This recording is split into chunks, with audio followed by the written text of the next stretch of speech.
네, 안녕하세요. 오늘부터는 20세기 교회의 교부로 알려진 칼바르트의 책을 함께 읽어보려고 합니다. 교회의 신앙고백이라는 책인데, 이 책은 바르트가 1941년부터 43년까지 겨울학기마다 스위스 뉴샤텔 지역에 불어를 사용하는 목회자들을 대상으로 개혁자 칼뱅의 제네바 신학문답서 사도신경 부분을 강의한 걸 정리하여 출판한 책입니다. 그리고 지난 2000년에 칼바르트가 읽은 주의기도 사도신조라는 제목으로 제가 번역, 출판한 책이기도 합니다. 일반적으로 바르트의 신학에 접근하는 것은 쉽지 않다고 말들을 합니다. 왜냐하면 그의 신학 사상이 워낙 방대하고 깊기 때문이죠. 그런데 이 책은 목회자들을 대상으로 일반 신자들을 위해서 가장 기본적인 가르침을 정리한 신학문답을 해설한 책이기 때문에 바르트의 저서들 가운데에는 가장 접근하기 수월하고 이해하기 쉬운 책이라고 할 수 있을 것입니다. 또한 이 책의 장점은 이 한 권의 책으로 우리 개혁교회 두 분의 스승, 개혁자 칼뱅과 20세기 칼뱅의 현대적 해석가로 알려진 칼 바르트의 가르침을 접할 수 있는 점이라고 말할 수 있을 것입니다. 오래전 일이지만 이 책을 번역하면서 가슴이 뜨거워지고 벅차오르는 감동을 느꼈던 것이 생각납니다. 여러분도 이 감동을 느낄 수 있으면 좋겠습니다. 오늘 신학문답 1에서 4까지 살펴보겠습니다. 질문 1입니다. 인생의 주된 목적은 무엇인가? 하나님을 아는 일이다. 자, 여러분 인생의 목적을 뭐라 생각하십니까? 세상 사람들은 아마 이런 질문을 받는다면 오래 고민할 것 없이 돈 많이 버는 것이다, 권력을 얻는 것이다, 학문의 높은 경지에 이르는 것이다, 명예를 얻는 것이다, 이런 다양한 대답을 하겠죠. 그리고 또 그렇게 열심히 사는 것도 그러한 것들을 얻고자 하는 것이 아니겠습니까?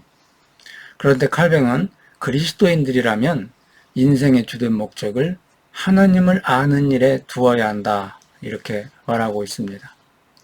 여기서 목적이라는 말은 프랑스어로 팽이라는 단어인데 이 말의 사전적 의미는 끝, 종말입니다. 그런데 칼뱅이 이 단어로 말하고자 했던 것은 단지 끝, 마지막을 말하는 것만이 아니라 인간의 삶 내내 그와 함께하는 어떤 것, 그것을 말하려는 것이었습니다. 목적은 이렇게 삶의 의미, 삶의 목표와 같은 것입니다. 목적은 인생의 마지막이 아닙니다.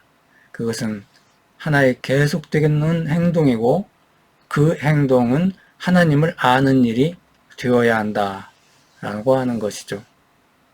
물론 세상에는 해야 하는 많은 일들이 있습니다. 가족을 위해서, 또 직장일, 국가에서 할 일들, 이런 등등의 많은 것들이 있지만 칼뱅에 의하면 그러한 일들은 단지 2차적인 목적일 뿐이고 그 일들은 하나님을 아는 이 주된 목적과의 관계 속에서 행해야 하는 일들이라고 말합니다. 칼뱅은 이 하나님을 아는 일, 다시 말하면 이 하나님에 대한 지식을 정의하려고 이중적으로 풀어서 완곡하게 설명합니다. 이것이 질문 2와 대답입니다. 질문 2. 어떤 이유로 당신은 그렇게 말하는가? 왜냐하면 하나님은 우리들에게서 영광을 받으시려고 우리를 지으시고 세상에 살게 하신 것이기 때문이다. 또 하나님은 우리의 삶의 근원이기 때문에 하나님께 영광을 돌리는 삶을 살아가는 것은 당연하다. 하나님은 우리에게서 영광을 받으시려고 우리를 지으셨다. 칼뱅은 이렇게 말하면서 하나님의 영광과 관련하여 하나님의 지식을 말합니다.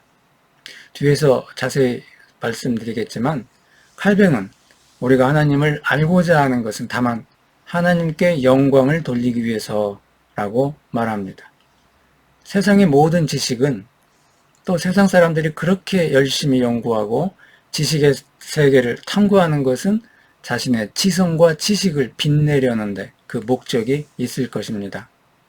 그러나 하나님의 지식, 하나님을 아는 일은 우리의 지성을 드러내는 자기 만족적인 학문과 전혀 관련이 없습니다.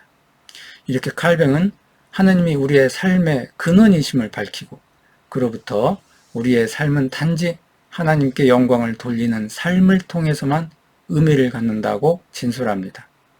이와 같이 칼뱅에 의하면 우리는 우리의 일생 내내 하나님의 영광을 위한 삶을 살아가야 합니다. 그런데 왜, 어째서 그래야 합니까?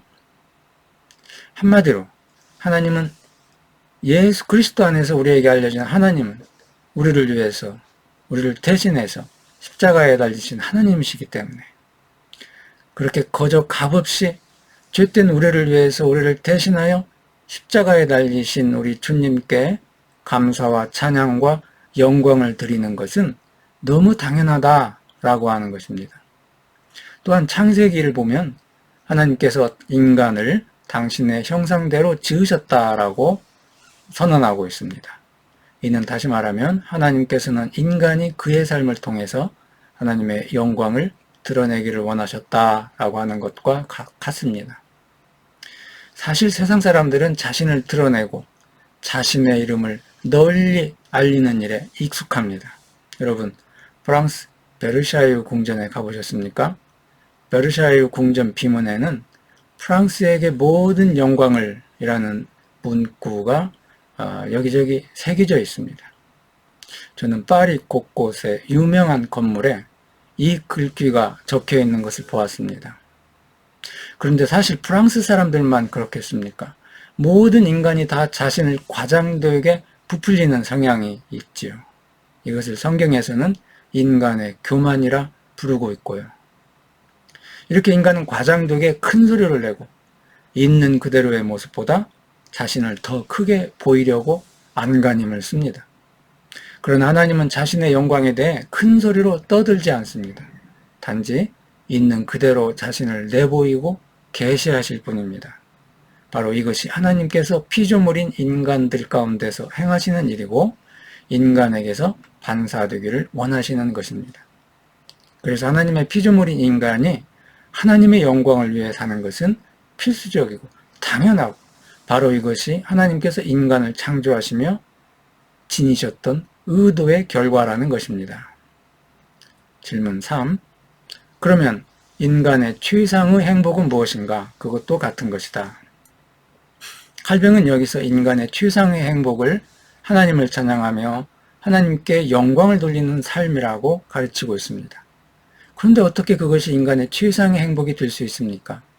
앞서 말씀드렸듯이 세상 사람들은 저마다 자신들이 최상의 행복이라고 생각하는 것들이 있습니다. 돈이 많다든지 건강하다든지 좋은 배우자가 있다든지 공부 잘하고 예쁜 자녀들이 있다든지 또 어떤 성공적인 어떤 일을 자기가 수행하고 있다든지 이런 일들이 있어야 행복하다고 생각합니다. 그러나 우리는 인생의 깊은 경험을 통해서 그런 세상적인 것들이 반드시 최상의 행복을 가져다 주는 것은 아니다 라고 하는 사실을 알고 있습니다. 눈에 보이는 것들, 만질 수 있는 것들은 영원한 것들이 아니기 때문입니다. 구약성경에 전도서 기자가 말하듯이 해 아래에 있는 모든 것은 다만 헛되고 헛되며 헛되고 헛되니 모든 것이 헛될 뿐이기 때문입니다.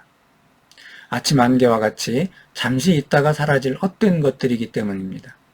안타깝게도 정말 많은 사람들이 신자들까지도 그런 것들을 지향하고 소유하고자 열망하며 살아가지만 개혁자는 분명히 말합니다. 단순히 인간의 최상의 행복은 하나님을 찬양하고 살아가는 것에 있다. 물론 칼뱅은 이런 주장이 일반적인 생각에 어긋난다라고 하는 사실을 잘 알고 있습니다. 그래서 질문 4와 대답은 다음과 같이 진술되고 있습니다. 질문 4. 왜 당신은 그것을 최상의 행복이라 말하는가? 그까닭은 만약 이것이 없다면 우리의 상태는 짐승들보다 더 불행할 것이기 때문이다. 여기서 칼뱅은 단도직입적으로 말합니다.